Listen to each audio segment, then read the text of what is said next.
Oi, mulheres gaúchas. Eu sou Simone Paulon, sou psicóloga, conselheira da TEMES, coordenadora da Clínica Feminista Antirracista Interseccional pela URGS. Nesse momento de tanta tristeza, tantas perdas para o nosso estado, eu queria me solidarizar com cada uma de vocês, abraçar, queria poder estar nas nossas rodas de conversa com as PLPs, falando sobre como cada uma de vocês, cada uma de nós está se virando com esse momento de tanta tristeza, tanto enfrentamento e tanta necessidade de ter força. Força essa que eu sei que vocês têm muita, mas que a gente também sabe que ela não é inesgotável. E por isso eu queria deixar 2 recados de cuidados em saúde mental que eu acho importantes e que podem nos ajudar a pensar nesse momento. O primeiro recado é: respeite o seu jeito de lidar com a dor. Gurias, as perdas são muitas. De cidades inteiras, de casas, de pertences, de parentes, de pets. Não tem como saber o quanto cada uma perdeu e como cada um vai lidar com as suas perdas. Mas a gente sabe que o processo de elaboração psíquica, de como a gente lida com essas tragédias pessoais também, com as perdas importantes, ele segue algum fluxo, ele segue algumas fases. E a primeira delas é aquela bem conhecida, que a gente diz não caiu a ficha. É bom que não caia de uma vez só, porque é muito impacto quando uma tragédia acontece na vida da gente, que a gente se dê conta de toda a dimensão daquela dor de uma vez só. Há essa fase de negação, que a gente chama, de não enfrentar o tamanho daquela dor, vem uma fase de muita raiva, de revolta, com a gente se dando conta de tudo que a gente perdeu. Culpar alguém, achar responsáveis, mas aos poucos essa raiva, esse ódio que vai dando pelo que a gente perde, vai dando lugar a uma certa depressão, uma tristeza, que ajuda a elaborar e começar a pensar saídas.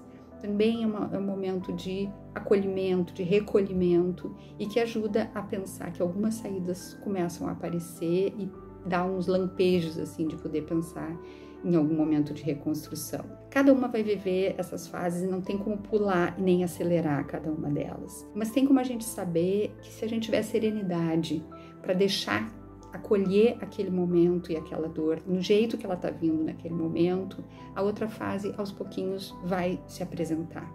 Então, por favor, não culpem a si mesmas por não estar conseguindo fazer mais do que vocês estão fazendo.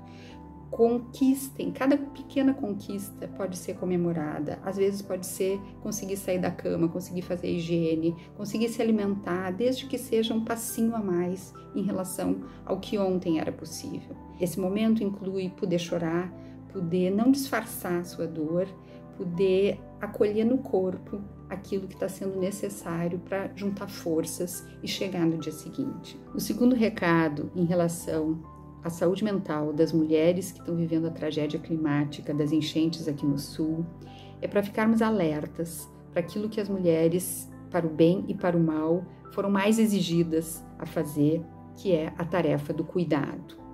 A gente sabe que, historicamente, todas as grandes crises da humanidade, seja a crise econômica, as grandes guerras, crises climáticas, como a que a gente está vivendo, elas sempre afetam mais rápida e diretamente as mulheres e meninas, e se forem mulheres negras, mulheres indígenas, a gente vai ver as desigualdades de raça, gênero e classe se acumularem ainda mais sobre seus corpos. Por isso, é absolutamente imprescindível que nesse momento a gente use isso que a cultura patriarcal, a duras penas, nos fez aprender, a nosso favor, a favor de nos fortalecermos como mulheres. Isso significa encontrar pequenos gestos de cuidado cotidiano, usar essa cultura do cuidado que é tão feminina a nosso favor significa encontrar pontos de respiro. As mulheres se cuidam, aprenderam a duras penas a se cuidar. E as mulheres cuidarem entre si, de si mesmas, significa encontrar pequenos respiros cotidianos, como pedir para uma colega, para uma vizinha do abrigo, cuidar, dar uma olhada no meu filho, trocar um carinho, trocar um momento de dor, poder chorar junta, pedir para ajudar para lavar o cabelo com pouca água, que é uma coisa que as mulheres têm se ajudado dentro dos abrigos que eu tenho visto. Mas são pequenos gestos de compartilhar uma boa lembrança, de compartilhar um momentinho de alegria. E esses pequenos gestos de cuidado cotidiano que podem ir criando pontos de respiro vão podendo aliviar a dor desse presente e alcançar um pouquinho mais fortes o dia de amanhã. Quando as águas baixarem também nas ruas da cidade, nos rostos entristecidos que a gente está vendo pelo nosso estado, vai ser possível começar a lenta e longa tarefa de reconstrução. E essa é uma reconstrução que vai nos levar para um caminho que a gente tem costumado dizer, né? Que dias mulheres virão. Eu espero que essas 2 dicas sirvam para algumas de vocês e que se sintam abraçadas e acolhidas nesse momento que há de passar. Um beijo.